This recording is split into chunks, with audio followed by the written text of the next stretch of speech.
I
guess they're done.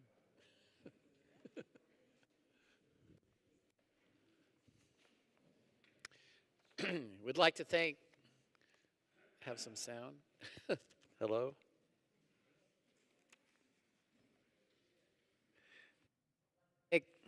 The, the music today being provided by the Windmill Jazz Collective. Jake, and I probably will mispronounce your last name, Borizian on tenor sax, Barry Finkelstein on upright bass and accordion, and Tom Griffin guitar, and Margot Thoring on drums. So So glad,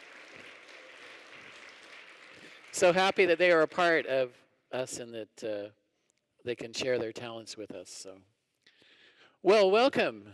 Um, it's a beautiful day. It's nice to have the sun shining. So, actually, I ordered that today. So, thank you. I'm the Reverend Dave Clements. I serve this congregation as their minister, and so happy to have anyone who might be visiting us for the first time today. We welcome you. Hope you can join us after the service and coffee hour and just mingle and get to know us a little better. Our theme today for our service is Holy Rebellion, and it really kind of speaks to what the activities have been this past week. Acknowledging the act of injustice that was committed in Minnesota. Want to make you aware of things that are coming up. Mark on your calendar, January 24th, 8:30 in the morning. This is an opportunity for all of you to come together and kind of share and plan kind of the things that you want MVUC to be as we move forward in the future. Everything from social justice to religious education to adult education to a variety of things.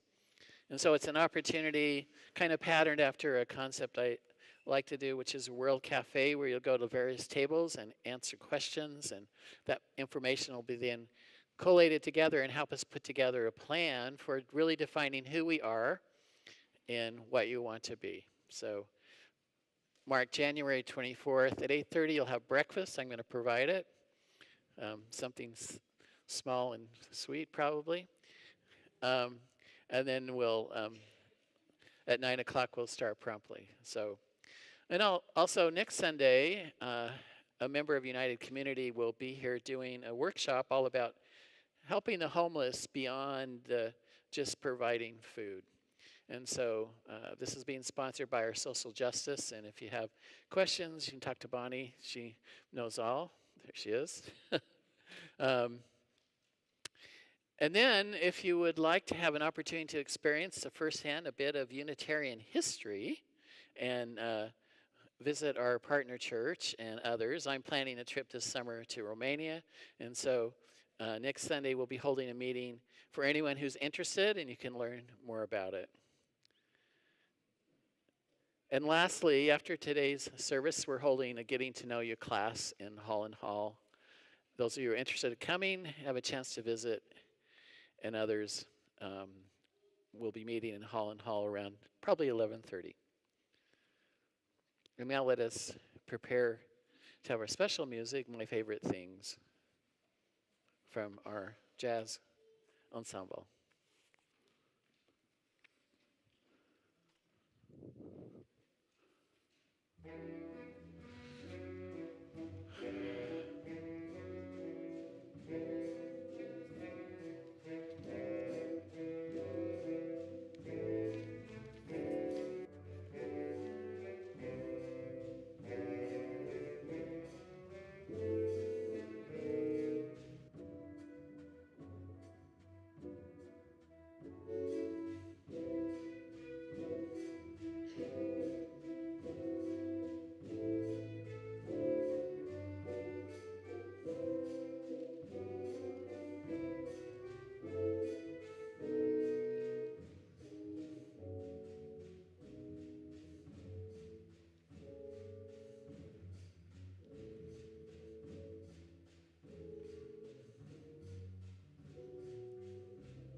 We gather this morning in a spirit that is both tender and fierce, a spirit that knows love is not passive, that justice does not arrive on its own, and that faith sometimes calls us not to comply, but to resist. Holy rebellion is not about anger for its own sake. It's about courage rooted in compassion.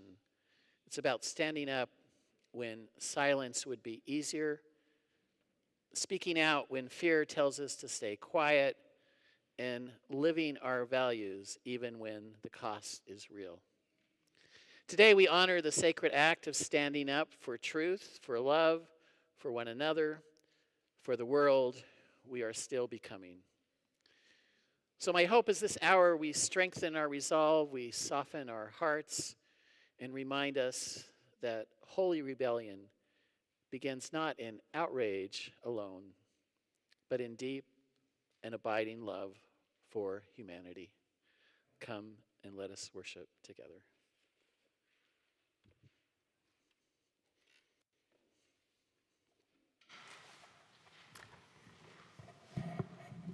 Our chalice lighting this morning is by Lindsay Bates.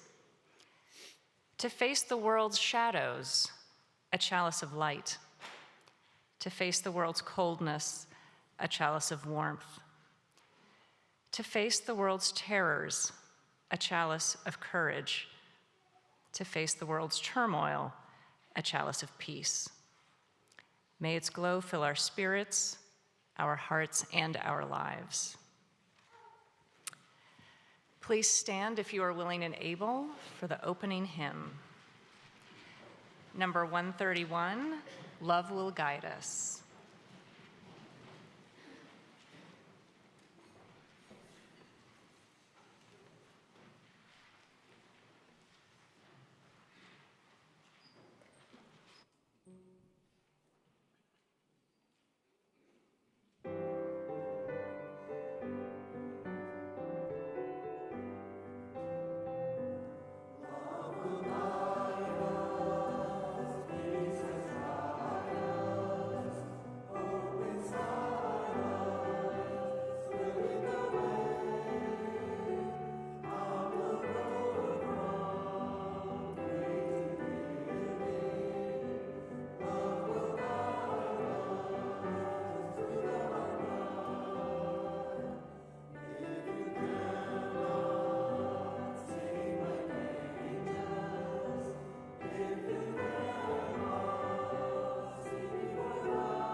We've come to Time for All Ages, and we invite any children or those who are young at heart to join Laura and Reverend Dave here at the front.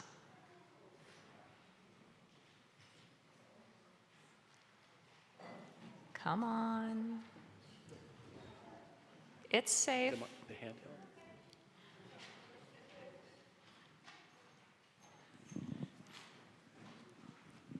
Yeah, come on forward. Thank you. Please. I forgot all about the Yeah, microphone. young I at guess I heart. was just going to shout at all of you today or something. I don't know. All right. You ready? Here we go. Hi, everybody. You're fine. It's so good to see all of you this morning. So this morning, we have a story about a little light. Maybe something like that one. It's a little dim right now, but that's okay. It's not a big spotlight. It's not a flashlight. You know, flashlight, the what you, under the covers, what you're reading when you're supposed to be asleep. I said that out loud. Okay. This is just a soft, warm, glowing light. Maybe it's even about the size of your fist, size of your heart. This little light lived inside a lantern, and the lantern lived on a shelf. It literally does. That's where it lives at my house. Now, the lantern was told something very important. Lights are nice, but don't shine too brightly, someone said. Don't make shadows. Don't be distracting. So the little light learned to dim itself. It still glowed, but real softly and quietly. So quietly that sometimes it wondered, does anyone ever see me? One day a strong wind blew through the room, and the lantern rattled, and the shelf shook, and the little light flickered, and the light felt scared. But then it noticed something. When it flickered just a little brighter, the room felt warmer, kinder, less lonely. And the light thought, what if I don't hide today? So very gently, that little light shone a little brighter. Not to show off and not to be loud, just to be true to what it was made to do. And something wonderful happened. Other lights noticed. A candle across the room flickered back. A window reflected glow. Even people who didn't know that they were cold felt a little warmer. The lantern worried, what if I get in trouble? But instead, a voice whispered, a voice that sounded, this is what you are for. To shine. And I wonder, have you ever felt like you needed to hide part of yourself? Have you ever felt like that? Have you ever been brave enough to say, this is who I am? Maybe not that loud, but this is who I am. Yeah. Do you know that being kind, honest, and yourself can be a very brave thing? We in our congregation have a name for that kind of bravery. I love this one. It is Holy Rebellion. Holy Rebellion, Batman. But holy rebellion means you stand up for someone who's being left out. You say what is true, even when it's a little scary. You choose kindness when others are not. It doesn't mean you be mean, it means being brave. So today, as all of you leave this space, I want you to remember, you don't have to shine all the time. You don't have to be loud. But when your heart says, these matters, it's okay. It's holy to let your light shine. Because, Friends, the world needs your light, and your light, and your light. And your light, and your light, light, and your light. And my light, and their light. All of your light. All the light. All the light. So today, we're going to shine a little bit. Just a little bit. All right? In the meantime, I'm going to have you go back to your seats and then come forward to light some lights and spread that shine that is deep within you. You can do it. All right, you ready? Okay. Back to your seats, and I'll see you at the back door in just a few minutes.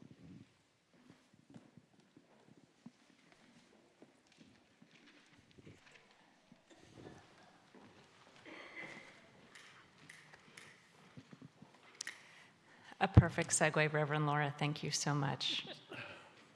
We will give Will a moment to work his magic, and Becky, thank you.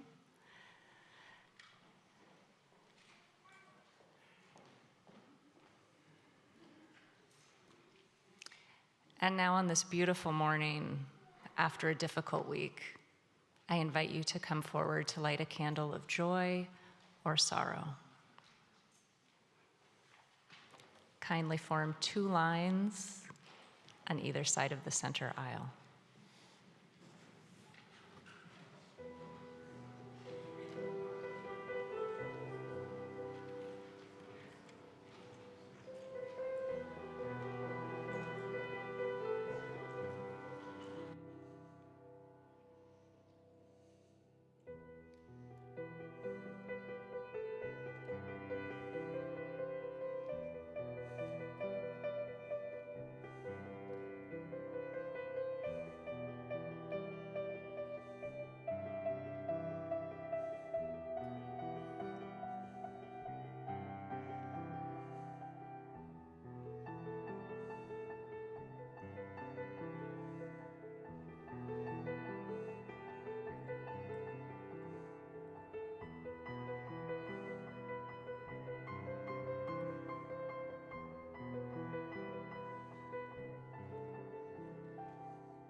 Look at this beautiful light. So many joys and so many sorrows. All right, everybody, the time has come to sing our children out to their RE classes. Victor, would you please?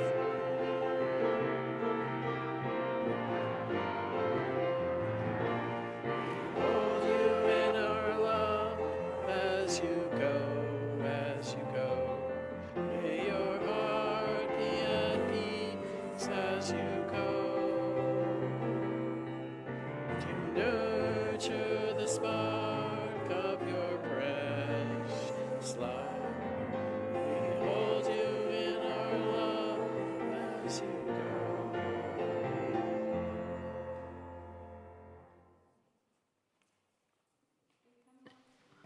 We come now to the morning offering. MVUC continues to share the plate with committed organizations that you, the members, have chosen. During the month of January, our offering is shared with Faith Alliance for Climate Solutions, or FACS. FACS uses the power of faith communities to spur local climate solutions. FACS leads advocacy across the region, which has prompted Fairfax County, Alexandria, Arlington, and Loudoun to form climate action plans. FACS has been named a climate champion by Fairfax County to lead faith communities to go green. Their 5 Campaigns program helps faith communities meet the goals of carbon reduction and restoring the earth. They offer this program especially to underserved and rural populations across the region as part of bringing climate justice to life. I invite this gathered community to offer whatever you are most comfortable with in spirit and financial generosity to FACS and for the mission of this church community.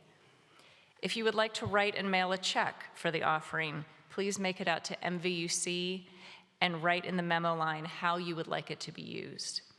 You can also use the QR code shown on the screen and in the order of service to donate online. We are so grateful for your donations. Will the ushers please come forward?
moved to Alexandria in summer 2013, and the following spring, with the help of sculptor and committed recycler Tom Knoll, I installed a bicycle sculpture, a bicycle fence, in Tom's words, in my front yard.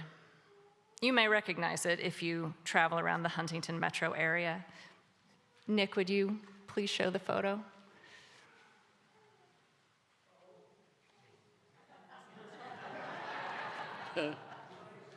Close, but not quite. There's definitely care involved.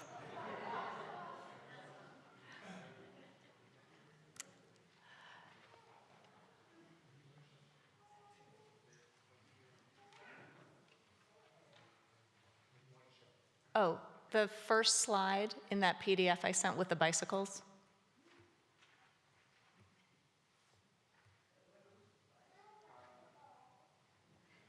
Well, while they're looking, I'll go ahead with the story. For the next 6 years, I followed Tom's example and created whimsical visual displays on holiday and seasonal themes. My goal was to give all the commuters something to smile about.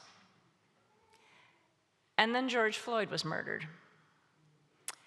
And like so many people, I was horrified and I was outraged.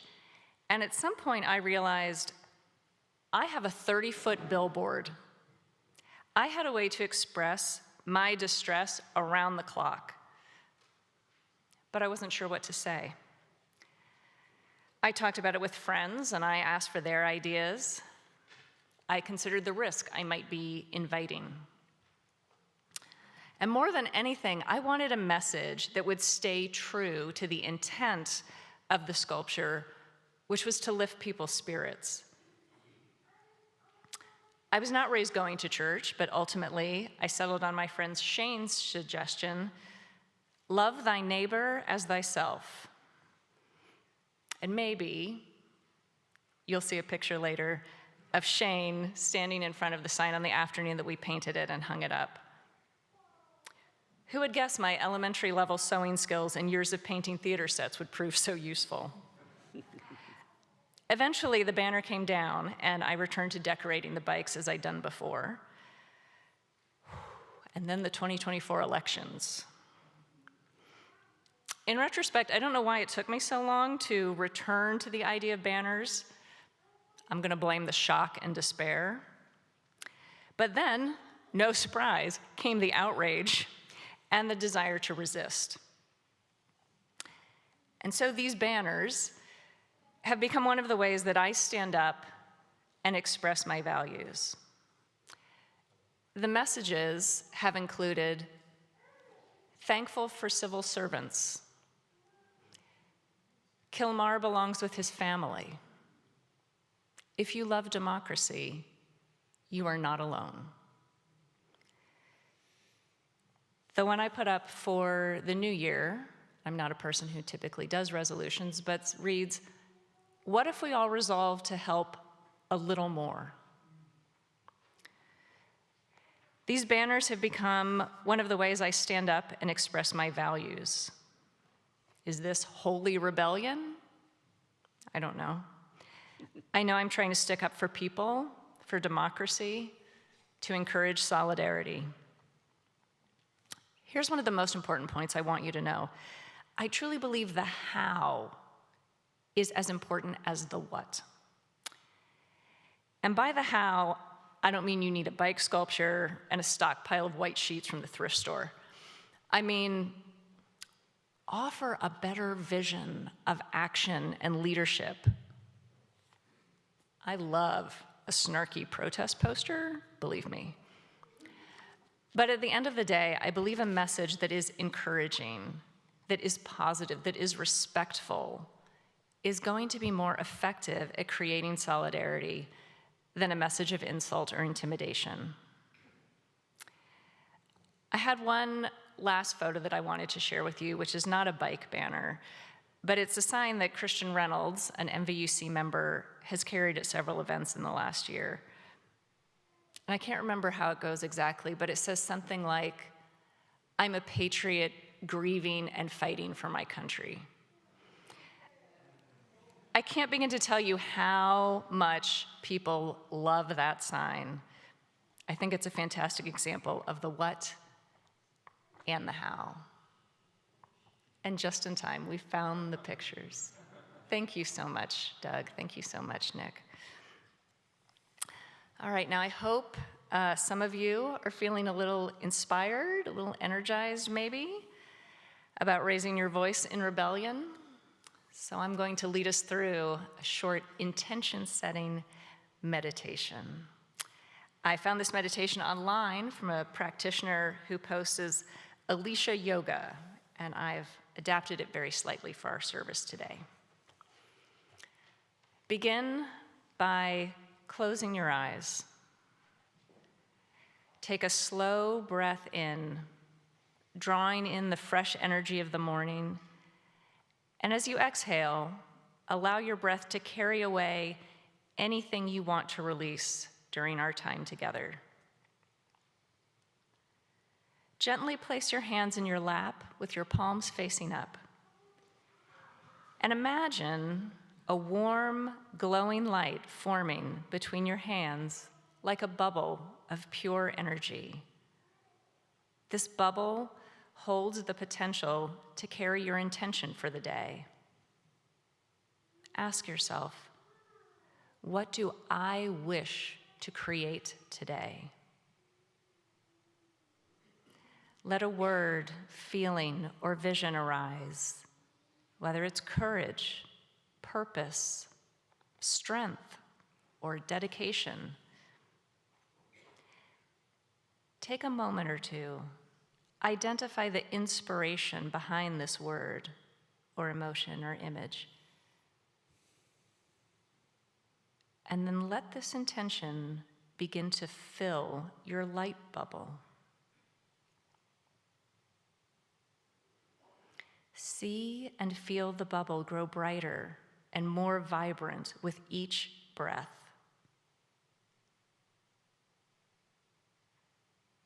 The bubble begins to hover just above your hands, glowing with the intention you have infused it with. Now inhale deeply, and as you exhale, release your bubble into the universe. See it floating up and away, knowing your intention is now set in motion. Inhale deeply. Exhale completely. Can you identify one action you could take today that will lead you towards fulfilling this intention?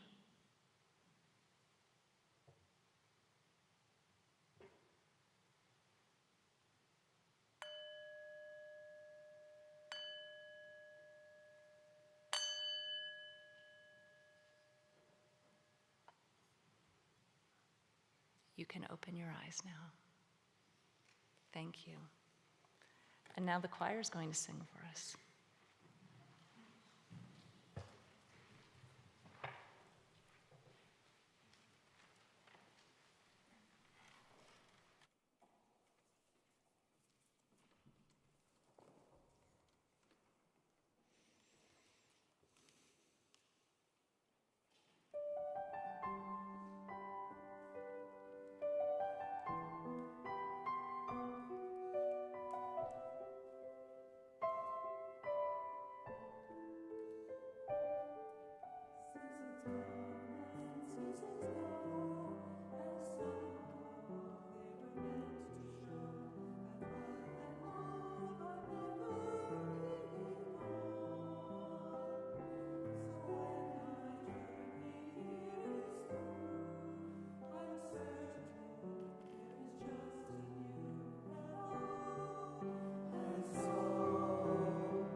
I don't know about where you were when you heard what had happened in Minnesota. One of my colleagues, Ashley Horn,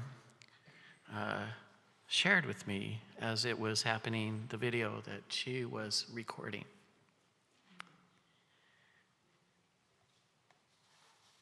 And I was faced with a bunch of feelings and anger, and recognizing that we can no longer stand by, that we must begin to find ways to stand up. And I talked with Ashley and asked her if I might share some of the things that were put into the newspaper. And so I quote, "On the scene was the Reverend Ashley Horn, Vice President for Programs and Ministries at Unitarian Universalist Association. Horn, who lives a block away from where the shooting happened and was 2 blocks away when it occurred, rushed down and began live streaming. Her footage shows protesters shouting at the agents as well as officers firing at demonstrators with chemical irritants. At one point in the video, an agent can be seen firing what appears to be a pepper round just a few feet from Horn's head, sending her and others fleeing into the neighborhood." Ashley, quote, "My Unitarian Universalist faith is the belief that every single human life has inherent worthiness and dignity, and that we are independent as humans, as neighbors." She told the news, explaining her reason for rushing to the scene. "The combination of those two things means that there is not actually a question about showing up. The greatest form of sin is feeling like we are separate from one another." End of quote. They're in a world that sometimes makes us uncomfortable in religious spaces.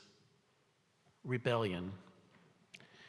Rebellion can sound loud, disruptive, angry, even dangerous. It conjures up images of protest signs, raised voices, broken rules. And yet, if we look honestly at our spiritual ancestors, rebellion may be one of the most sacred practices that we have. From its very beginning, Unitarianism was shaped by people who resisted religious certainty, authoritarian power, and enforced orthodoxy. Their resistance was not reckless rebellion, it was faithful dissent. Because faith has never been about compliance, it has always been about listening deeply to conscience, to love, to truth, and then having the courage to live as though that listening matters. Holy rebellion begins with standing up. Standing up is not always dramatic. Sometimes standing up looks like refusing to laugh at a joke that harms. Sometimes it looks like saying, "This doesn't feel right to me." Sometimes it looks like remaining rooted in our values when the easier path would be silence. Standing up is a spiritual practice. It asks us to inhabit our full selves. In a world that teaches us to shrink, to fit in, to not make waves, to stay polite, standing up becomes holy. It is a declaration. My life matters. My values matter. What I believe about love and dignity is worth talking and taking up space. This is not ego. This is integrity. Speaking out is harder than we admit because speech costs us something. It can cost approval. It can cost comfort. It can cost certainty. And yet, silence has a cost too. Silence can erode the soul. Silence can teach us to mistrust our own knowing. And silence can make us complicit in harm we never intended. Speaking out then becomes a discipline not because it is always eloquent or perfect, but because it is rooted in truth-telling. Unitarian Universalism teaches us that revelation is not sealed. Truth continues to unfold, but truth does not unfold on its own. It unfolds when people risk their voices to speak out, to say, I trust that my voice, imperfect as it is, belongs in the sacred conversation. This is holy rebellion. When I was serving in South Africa, I had an opportunity. We were going through, Cape Town was going through a water crisis. And in Cape Town, outside of Cape Town, about 40 kilometers, is one of the townships that was set up during apartheid called Kalucha. Kalucha has over 1 million people. The government council in Cape Town had decided that they would shut off the water at all of the car washes in Kalucha, which was about 500. And the thing about it, they were using recycled water. So it wasn't really taking any of the water that was so precious. So the faith leaders, we got together, decided that we would hold a sit-in. And we organized and got people from our faith to join us, various faiths, and we went for 3 days. We sat in the council offices of the Cape Town Council. The news media came, was broadcast, but at the end of 3 days, when they couldn't get us to leave, they voted and decided to turn the water back on. And I share that story as an example to me and a witness in my life that standing up and united can make a difference. I was talking with Ashley the other night, and she was showing me, again by way of her own video, how the community in Minnesota was coming together, both black, white, both non-religious and religious, and showing up in solidarity and support, in being present for one another. And so, when we think about it, when we actually live authentically, it is a form of our own sacred resistance. When we live into our truths and are authentically disrupting a system that depends on our fear of rejection, fear of being too much, fear of not being enough. When we live authentically, we refuse to perform false versions of ourselves to earn our belonging. We say, I will not abandon my truth to stay comfortable. This kind of living is not loud rebellion. It is steady rebellion.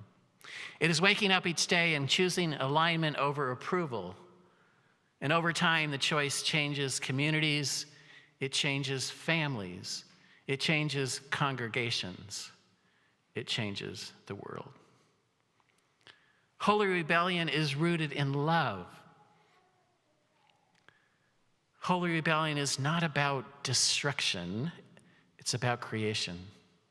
It's about clearing space for justice, for dignity, and compassion to grow. It is rebellion rooted in love. Love that says, you deserve better. You can do better. I will not look away. This is the rebellion of everyday people who decide that faith means more than comfort. And so, last Sunday, as we were dealing with the recent invasion of Venezuela, I shared with you that I was thinking about a statement that I felt necessary that we as a congregation could make as a public, faithful witness. And after the events in Minnesota, I spent a lot of time in quiet reflection. So let me share with you what I have written and ask that as a congregation that we come together and use this as a starting point to tell the world that this Mount Vernon, Alexandria community, who we are and what we stand for. A statement of faithful witness and public commitment. We, the members of Mount Vernon Unitarian Congregation, raise our voices at this moment in history because silence is not neutral. Grounded in our Unitarian faith, we affirm the inherent worth and dignity of every person. This belief is not abstract. It calls us into action when laws and policies deny people safety, a voice, or freedom. We stand for human rights, for the right of every person to live free from fear, discrimination, violence, and removal.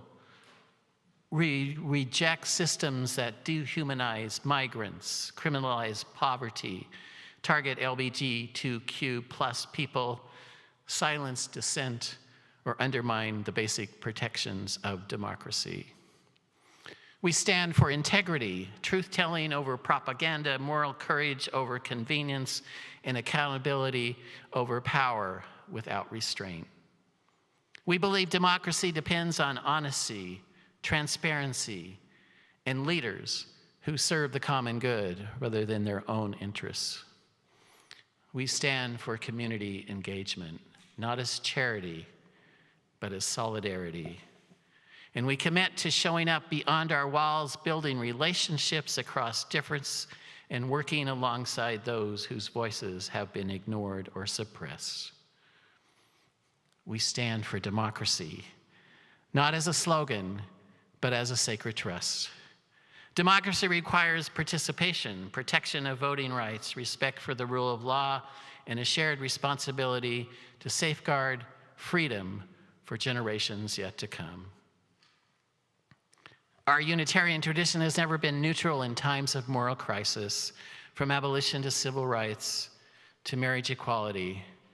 Our faith has taught us that love demands resistance and justice requires courage. Therefore, we commit ourselves to speaking out publicly and faithfully, engaging in nonviolent action for justice, educating ourselves and others, voting, organizing, and advocating, standing with those most at risk. And we do this not out of fear, but of love, not out of anger alone, out of hope. Not because it is easy, but because it is right. This is who we are. This is what our faith calls us to do. And this is the moment we will not turn away from.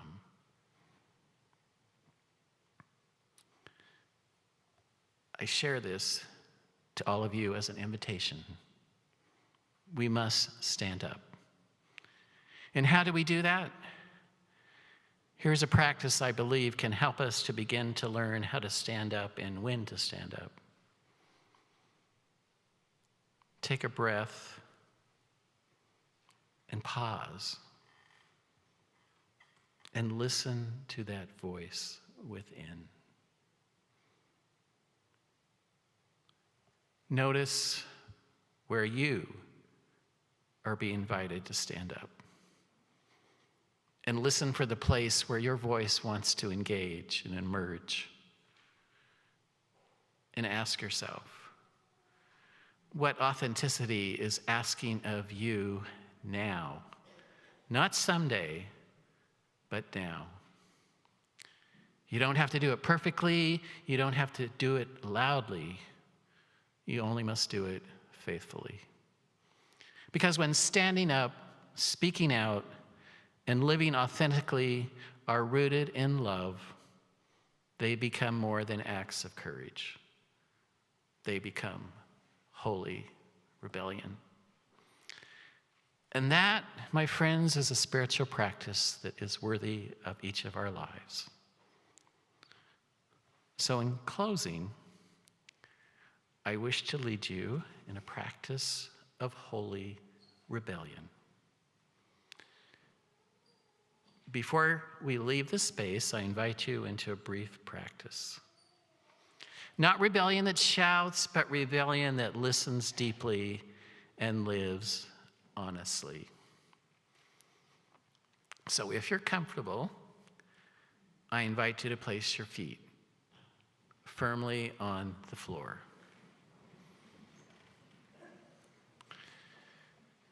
Feel the ground beneath you. Feel what holds you. This is the ground from which you stand. Now take a breath in. And as you exhale, let go of the things that keep you silent. Fear, doubt, the need to be liked, the habit of shrinking. Take another breath in. And as you exhale, imagine your voice steady, calm, true, ready when it is needed. Now I invite you to place a hand on your heart or open your palms in your lap, a gesture of honesty with yourself. And silently, I invite you to complete one of these sentences in your own heart. One place I am being called to stand up is. One truth I am ready to speak is. One way I long to live more authentically is. You do not need to solve it today. You only need to listen.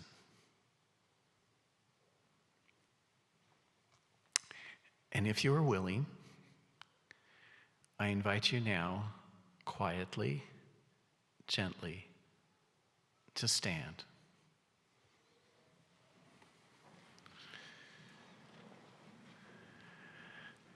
Not as a protest, not as a performance, but as a practice. A practice of taking up your own space in love and in truth.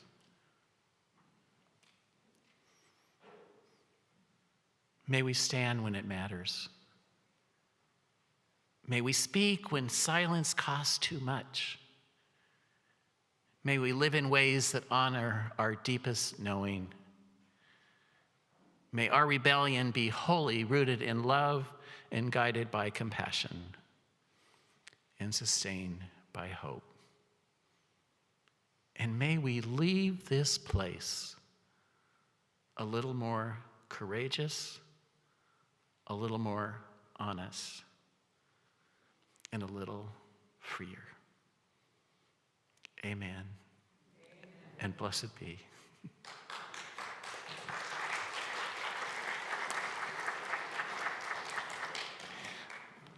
Please stand if you're willing and able and sing our closing hymn, number 1028, Fire of Commitment.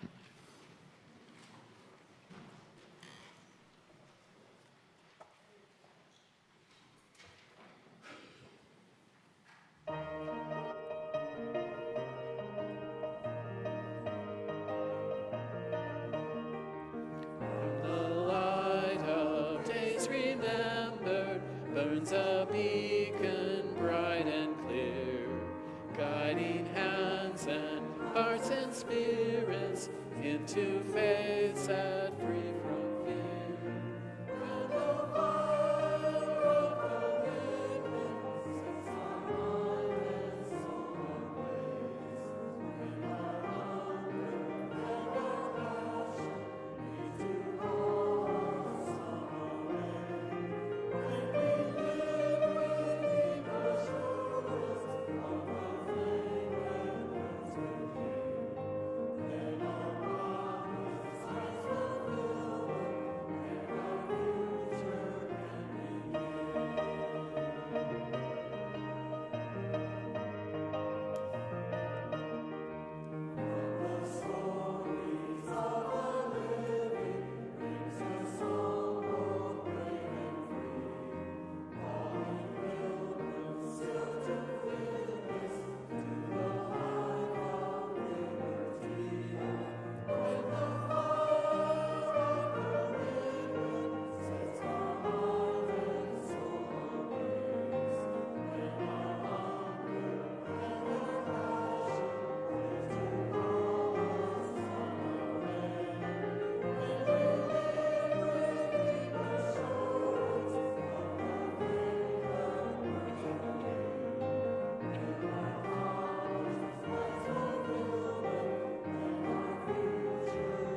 please remain standing as we extinguish the chalice.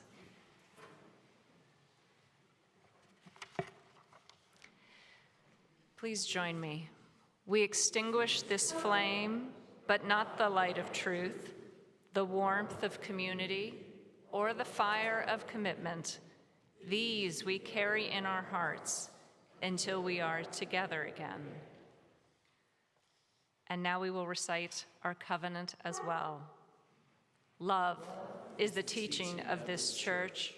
The quest of truth is its daily task, and service is its prayer.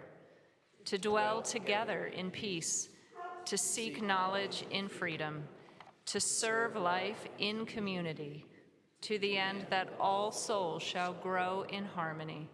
This is our covenant with each and with all.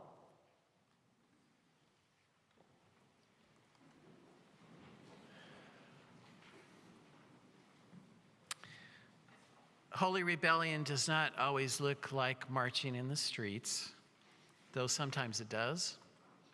More often it looks like telling the truth when it would be easier to stay silent.